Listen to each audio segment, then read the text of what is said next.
Thank you to our sponsors for today's video, Eaton, Ionna, and InfyPower. Eaton is a one-stop shop for implementing reliable and innovative EV charging infrastructure at your site. Across all applications, Eaton's EV charging infrastructure, hardware and software, gives you the scalability, flexibility, and intelligence you need to charge today and scale up tomorrow. Learn more at eaton.com/EVCI. Also, Ionna, North America's premier charging network. With unmatched commitment to elevating the customer experience, Ionna is opening America's roads to all EVs, giving drivers the coverage they need, the reliability they deserve, and the amenities they crave. And InfyPower, the largest EV charger module provider with over 3 million power modules running reliably worldwide. Their latest G2 collection features ultra-high power density and efficiency for EV charging and energy storage integration. InfyPower, innovation for your power. Hello and welcome back to Out of Spec Reviews. This is not a production Silverado EV, but it's actually not too far off. There's mostly production parts used in this. This is the Chevrolet Silverado EV ZR2. ZR2, for those who aren't familiar, is basically this thing can race as is. We have some other ZR2s in the background there, which are the gas trucks, and we're out here in Vegas filming the Mint 400. That'll be its own separate video, monitoring the race, seeing how Chevy does the Mint 400, and just seeing all the other competition in that space. That's its own separate video. Stay tuned for that. But today, for this video, we are focusing on a full tour of the Chevrolet Silverado EV ZR2.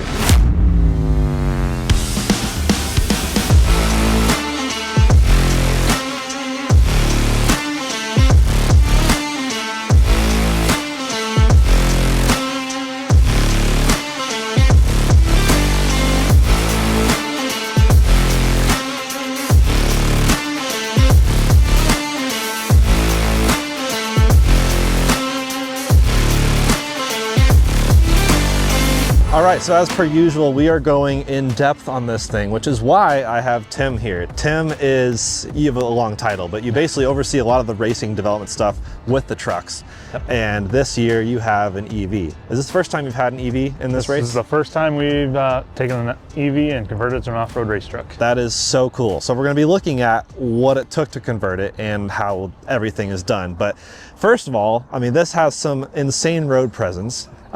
This is Silverado EV. Basically looks like RST, but then like lifted. You have 37-inch tires, yep. Which are mud terrain. They're the, which ones? They're the BFG KM3s. KM3s, okay. So this thing 1250s can just go anywhere. And it is clearly sitting higher than the truck we drove out here. Yeah. What's the ground clearance on this? We're about 4 inches higher than a production Silverado EV. Wow, okay.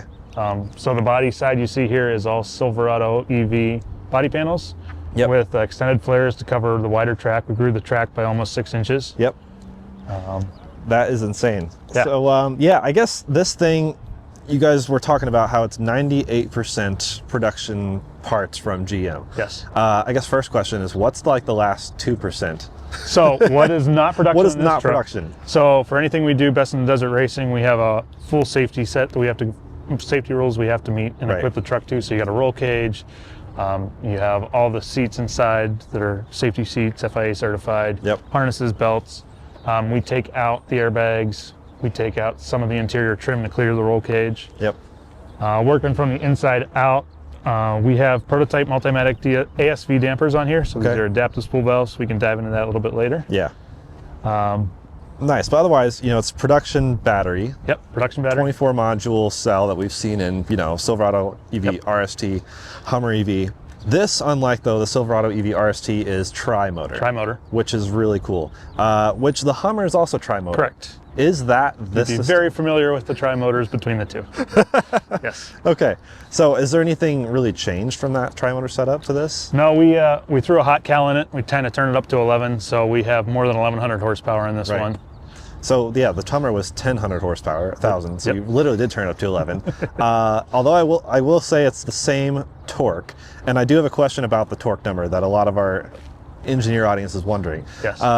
Why do you quote wheel torque with this thing and with the Hummer versus, you know, probably, what is it, motor torque with the RST?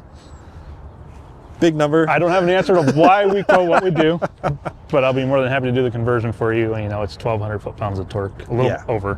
Which is a huge number. Yes. I mean, no one's ever complained about 4 digits of torque or horsepower for that matter. So it is just, Hummer motors cranked up a little bit, which would be so wild. Taking this off-road, I mean, one thing I'm curious about is like traction control, what you had to do to like adapt that system to like desert racing. So this one specifically for desert racing, we've turned it off. Okay. But I will say on our ice products, what we did was our Colorado has a Baja mode, and we focused that really on how Chad likes to drive, how people that are racing these things in the desert really like to drive. We allow a lot of wheel slip, we allow a lot of vehicle yaw, and basically the stability control is there to make it easier to catch when you get yourself a little too far out of control. Right, makes sense. And of course, we have a new Silverado EV coming out this summer. A new trim, the Trail Boss, which will have its own also like off-roady mode. I'm curious along those lines, what from this could we, I mean, you can't really talk about future products, but are you seeing things developed on this that you would see trickle down to later production models? Yeah, so like we did with the Baja mode, even when we were developing the Trail Boss, we took learnings from the ice trucks and rolled those into the off-road mode that you'll see, and how, again, loosen up the ESC calibration a little bit, let the truck move, let the driver drive the vehicle, and still kind of have a safety net out there to catch you when you get a little overzealous. When you're having too much fun. With this, so obviously 3 motors, these things are capable of a lot of regen. Do you dial the regen back a lot or just leave it off completely? So this one, and working with Chad a little bit on his driving style, he's a 2-foot driver and he's very used to what he experiences in ice vehicles. I didn't want to transition him too much to, put him in 1-pedal drive all the time. So this truck does make regen when you apply the brake. I don't have 1-pedal drive turned on this specific truck, but there's nothing limiting that. That's just a style that Chad likes to drive with. Yeah, makes sense.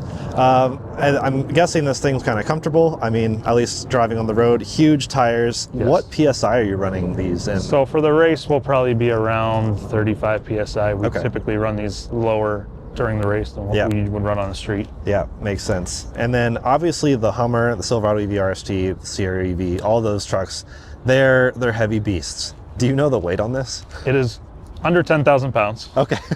I was hoping it'd be over because that would be such a rad figure. Just like, we are the Hulk out there. Once you put drivers in it, you're probably over. Okay. We did not make it lighter in the race application. The cage is heavy. We added structure for the cage. It ties in tower to tower, basically, everything in between. Makes sense.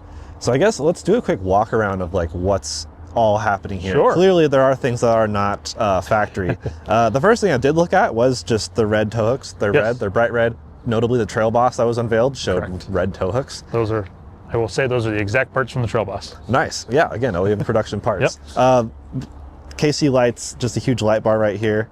What lighting, like I'm also learning the Mint 400 while I'm out here. Like what stuff on here was added because of regulation? So lights are not required for night, anything additional than what's already on the truck. We put them on. We don't anticipate being out in the night, but you never know. They look cool. I mean, they do look cool. And the light bar up top really adds to the intensity. Like if I had a Silverado EV, I would have no need for that, but I'd still probably want to add it on. Really cool ZR2 badging here.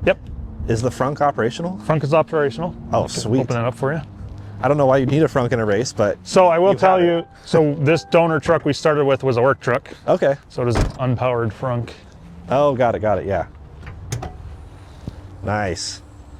And that's a view of some shock things. So these are the shock reservoirs for the Multimatic ASVs. Run them up through the fender liner in the back. You can see the roll cage structure ties down into the very front of the crash rails, catches the top of the towers, and then continues on to the rest of the cage. Right. How much time was spent, I guess, developing this? So we pitched the concept of this truck about 6 months ago. Wow. Started the build 5 months ago. And I will tell you the first time it saw dirt was 2 weeks ago. Nice. That's awesome. So all the press photos are very recent. Yes. And this video is going out almost immediately. So this is fresh. How many trucks did you build for the race? This is the one. This is the one. Yep. So started with a 16,000 mile old development truck, a work truck. It was the ride handling truck. That is awesome. It's had a life. Okay. And I guess while we're looking behind us really quick. Just really quick, how many trucks did you bring out here total, and what are they, like a high level of those? Sure. So if you want to start from your left over there, we have a Silverado ZR2. Yep. That is a stock ZR2 you'd see in the showroom. Nice. Again, two hands, you can count the stuff that's not stock on it. Safety equipment, dampers turned up a little bit for a little more. That one's got 37-inch tires on it, KC lights. Yep. And other than that, that's pretty much what you buy from the showroom. Right. And I see the Colorado over there as well. Colorado ZR2, same story there. Yep.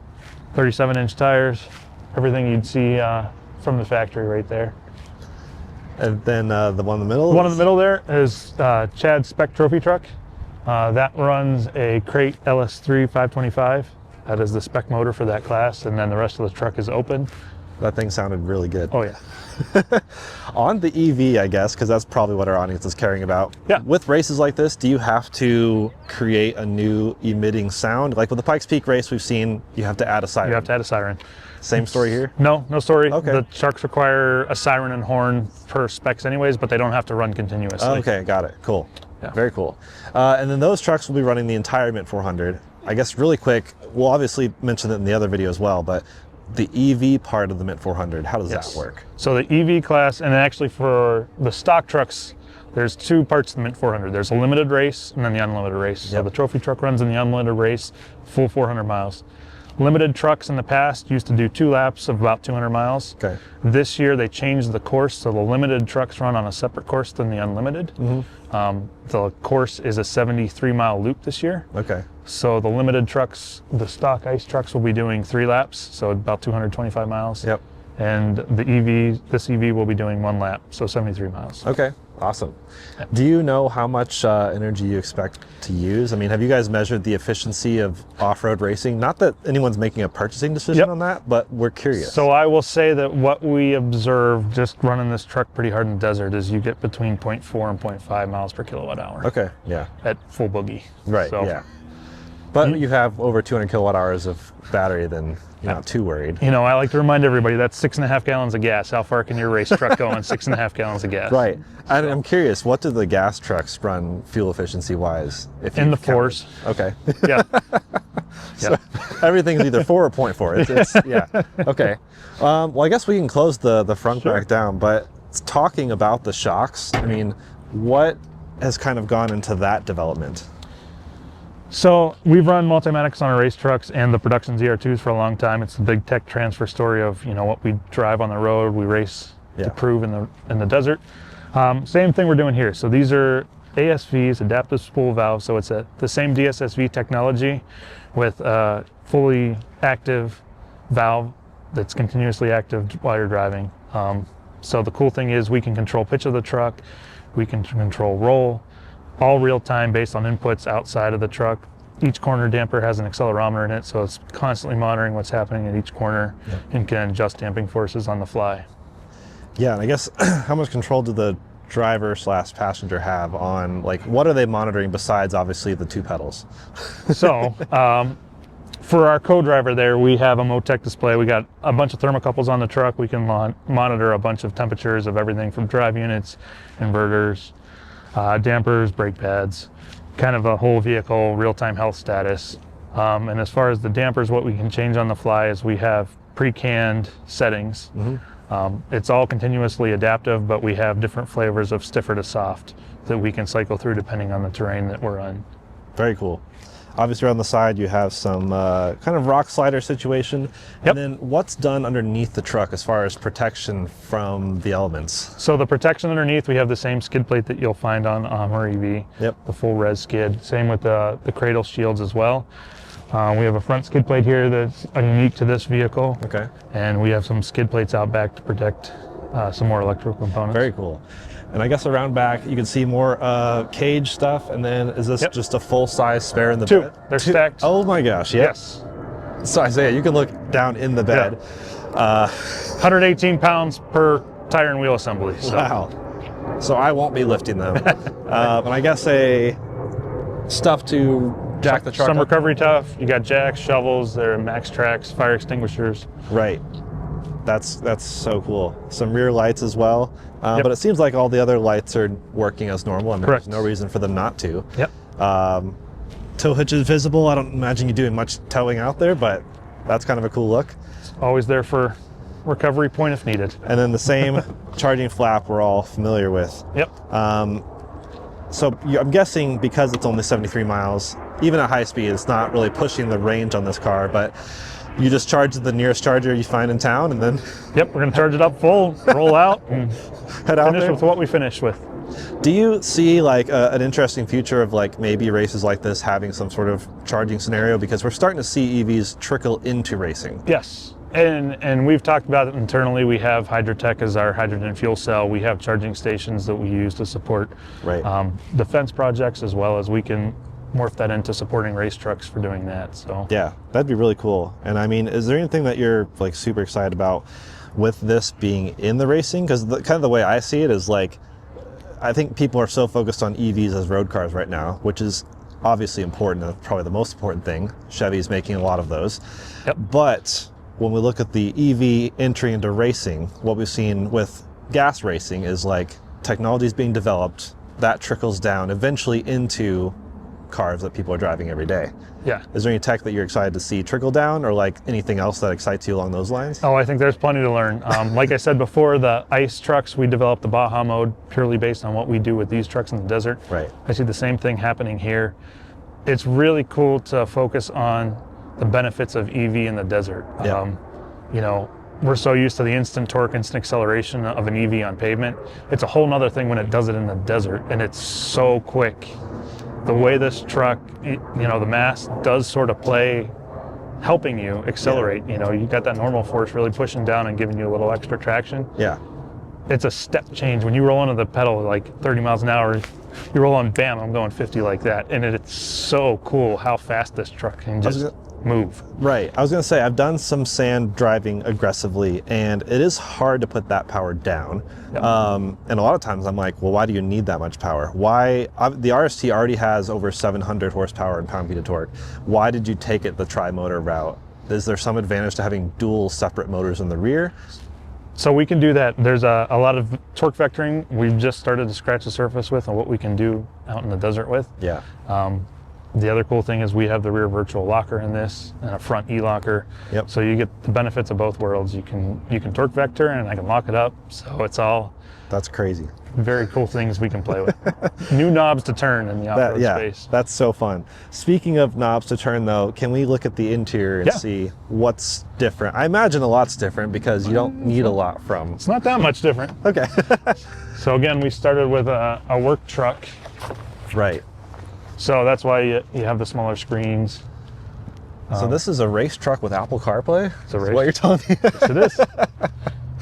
That's crazy. So yeah, you can see the cage, just kind of a spider web back there, which is really cool. How everything comes together in the middle like that is really interesting. Sun visors, the mirror situation, obviously all the controls you were talking about, emergency kill switches. I mean, what was taken out besides some obviously like maybe comfort touch points? So the headliner is completely gone. We took the headliner out. In the rear, we took a lot of the, the rear seat, a lot of the rear floor, side moldings. Okay, so this is a three-seater. We got a three-seater. Rear center seat, so it's like a reverse McLaren F1 situation. Yes. That's really cool. But then HVAC works. HVAC works total, yes. One of the handful of vehicles out in the desert that has air conditioning. Right, So. I was gonna say, I don't know what the weather prediction is for tomorrow. But... And heat. Or both if you need it. Yeah, right, that'll be nice to have. But yeah, I guess what do the drivers say? Like, what has been the reception within the team of like this thing? Chad has been really impressed. Chad was, I will say, skeptical at first about, hey, I'm gonna race an EV. Yeah. The first time he got to drive the truck in the dirt, that was last week. And he's pretty excited. I think we all have a lot of learning to do, see what it can do, find the weak points, improve it. But it's a whole new world, and so far it's pretty cool. Yeah, it'll be exciting to see you guys out there. And I think it's, like you said, a whole new world. It was interesting seeing it in the parade last night, and of course the kind of parade leading up to the tech inspection today, and all the people's reactions of like, where's the noise? And Yep. then they're like, oh, how much power does it have? And you tell them, and they're like, sorry, what? Yeah. For comparison, I mean, how much power is the Chevy Silverado ZR2 ICE making? 460 horsepower. Okay. So 315. what about the trophy truck? Trophy trucks in the neighborhood of 600. Okay. Yeah. So we are probably in raw horsepower in the top 10 of everything that you'll see in the mid 400. Right. That's absolutely wild. But it is a lot of weight to push around. It is. And but this thing's got to look so good out there. So It's very cool how, I don't want to say it hides its weight, but it does. It's really nimble out there. yeah. With the ASVs and how you can control pitch and roll, it really mitigates any of the negatives you'd have from a heavy truck. And then the power obviously really. Right. Yeah. I mean, using a lot of production components is obviously great, especially because you have them just on hand. But what was like one of the biggest challenges that comes to mind with developing this? So one of the biggest challenges is a lot of the EV space, you know, on ICE race trucks, you know the hardware, you know what you need to change, you know how to make it all work together. The EV truck, you know, we took a lot of components that don't belong in a Silverado EV and put them on and make all the electrical, all the software calibrations, everything happy and talking to each other. That's an area that takes a little bit of a new learning curve for how we do a typical race program. And that's a lot of people's, you know, the gearheads who are out there racing with their hand-built trucks. That's usually their complaint with modern cars is they're like, wait, why are you adding ECUs? We want no ECUs. We want it carbureted. Like they're just. I am sorry, we are the 100% opposite direction with this one. This one, But it's cool. It's making strides towards that future, I guess you could say, of racing. I do hope that there is a future of ICE forever. Yep. Because let's face it, the amount of cars in the world, percentage-wise, that are race cars, they're not the problem with the environment. Correct. So, but it is cool to see them side by side, and it doesn't have to be a this or that. You know, you have people react negatively when you mention EV racing, but like, it's cool to see them. You know, we see it at Pikes Peak, we see it all over the place, starting to get more EVs, especially getting them side by side with petrol. That's where it really is like, oh, they can play in the same playing field. And it's super cool to see, you know, benefits of each. There are positive and negatives of each one, and when you run them side by side, it really highlights, you know, when EVs are good at something and when ICE are good at another. It's I mean, cool. This one versus the ZR2 ICE, like what are some immediate things that you've... How quick it can get to speed. Like that is a huge thing in the desert because, you know, there's rough patches you're running through, you got to slow down for, no matter what, you know, stock truck, I only have so much travel, I have to slow down, and then there'll be a smooth stretch. And that, how quick you can step up in speed really cuts down in how long the race will take. So Is there a lot that was, well, first of all, suspension travel in this, do you know? Yep, 13 inches all around, all four corners. Okay, that's pretty great. It's, yes. And then, you know, obviously you've been racing these trucks for a while. How long has Chevy been in the Mint 400? So since the previous generation Colorado ZR2, so we've been around 8 years. We've been racing production trucks most recently. Yeah, and is there anything we haven't talked about that you've kind of developed in the ICE world that you, like this could hit the ground running because of that? I think of a lot of our damper tuning strategies that led to, you know, a good starting point on this, what we want to do with this truck from what we saw with the ICE trucks. The Baja mode, again, that's something we're going to continue to incorporate in this from the learnings. It's really cool. Yeah. I don't have shift patterns to deal with anymore though, so that's one part that gets a little easier. Right, yeah. Yeah, a lot of technology. So the Jounce control dampers, the secondary little hydraulic bump stop you see in there. Yeah. That's something we learned racing the ICE trucks. You know, you want a bottom-out device that takes the high G load and really makes it a nice, supple, asymptotic curve for damping. Makes sense. It's a huge benefit. Are the sway bars the same? So this truck does not have sway bars. Oh, it has sway bars. Okay. Pretty cool with the ASV. We can. That is so cool. We can compensate. So keen-eyed viewers may notice the Mobil 1 sticker above what is not a fuel tank, but to your point, Mobil 1 is not just like fuel. Not just fuel. Actually, they make petroleum plastics. Yep. And there's a lot of plastic on here. We still have drive units. There's still lubrication. There's still oil in the drive units. Makes sense. Yeah. And so Hummer EV system taken into this crazy thing. I'd love to see this like the tri-motor world just exploding a bit, because I think it is really interesting having the kind of variable control with 2 different motors. Obviously some companies are even going quad motor, and it is interesting with the off-road world having a lot of arguments over a real physical locker versus the e-locker versus the torque vectoring. Do you have any feelings towards that? I mean, what do the other trucks have versus this and that department? So there's kind of benefits and downsides to both. If you want to physically couple the 2 motors together, that's more mass, more packaging space it takes up in the truck.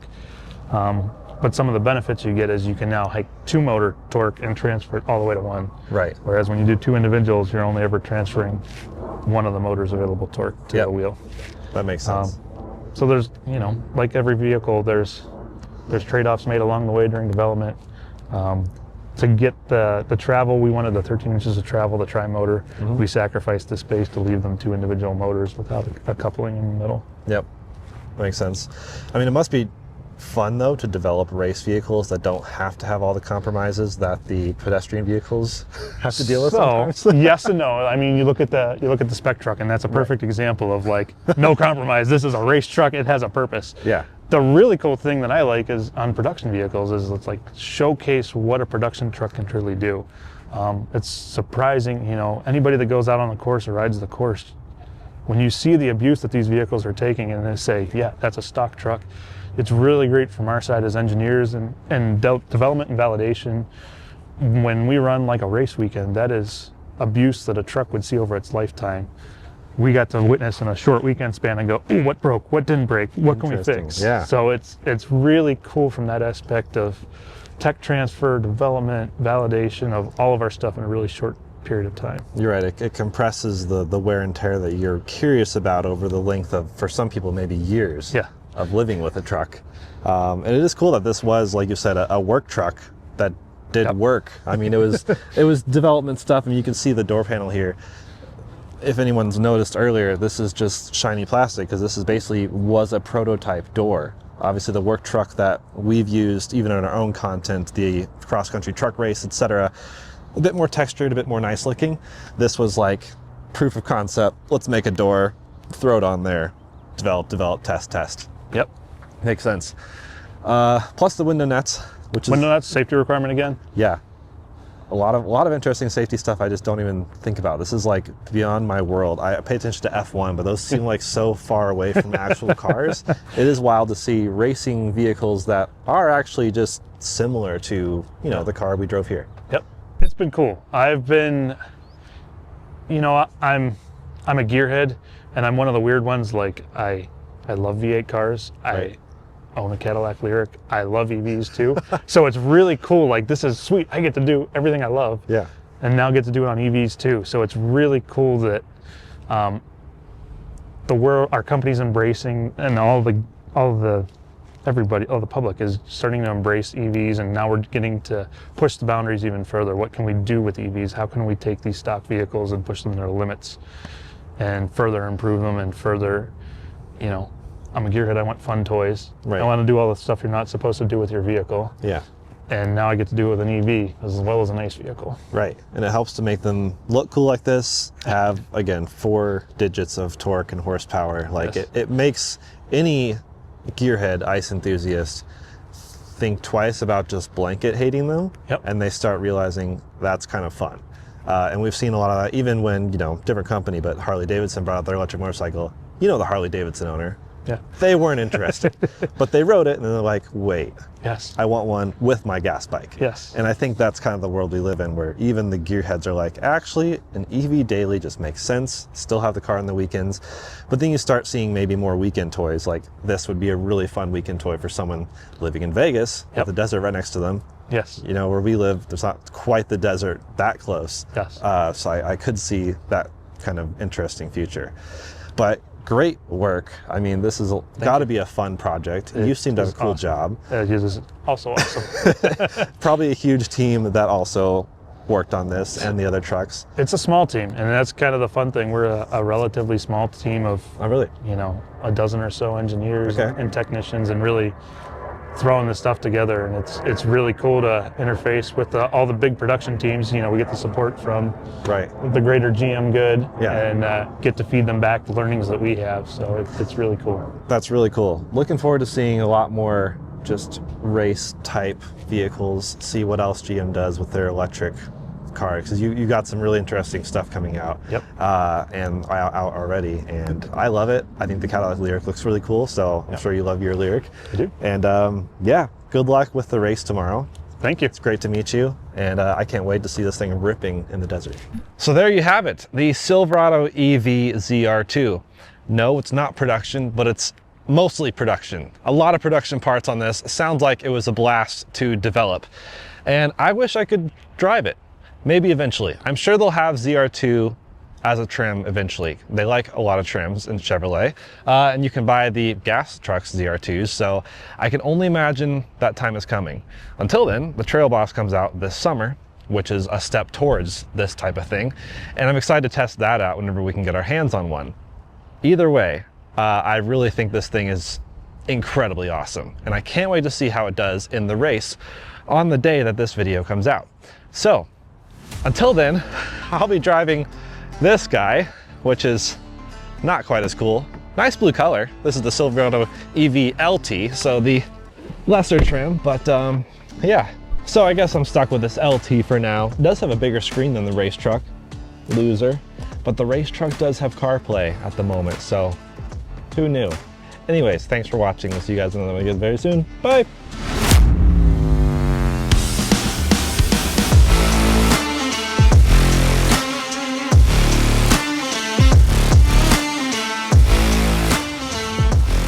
The single best part of this truck is the fact that the driver door can be open without the sound effect. That's maybe even cooler than the racing.